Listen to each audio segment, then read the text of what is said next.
السلام عليكم، نتمنى انكم تكونوا كاملين بخير وعلى خير، ونلقاكم هذا الفيديو في احسن الاحوال ان شاء الله.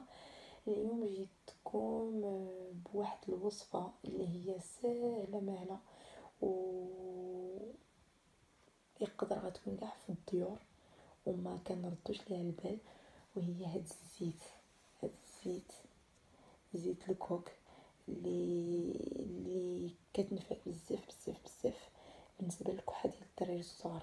انا عن تجربتي الخاصه جربتها والحمد لله لقيت عليها نتيجه بالنسبه للدراري الصغار وحتى الكبار. هذه تصلح كاع الناس، ويعني سهله. الطريقه راه سهله بزاف بزاف. غتهزي زيت الكوك، غنوري لكم الطريقه. زيت الكوك هكا، يعني كتهزي شويه، كديري في يديك ولا في طرف صبعانك ولا المهم فيما بغيتي دير هكا، يعني كتمصي بها يدك صافي. ومن بعد كدوزي للبيبي ديالك كتمصي ليه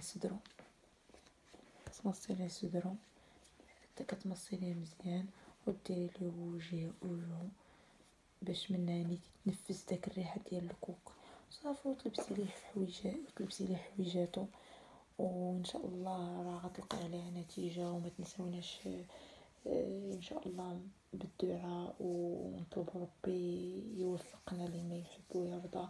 ونخليكم في امان الله ان شاء الله حتى فيديو اخر ان شاء الله. السلام عليكم.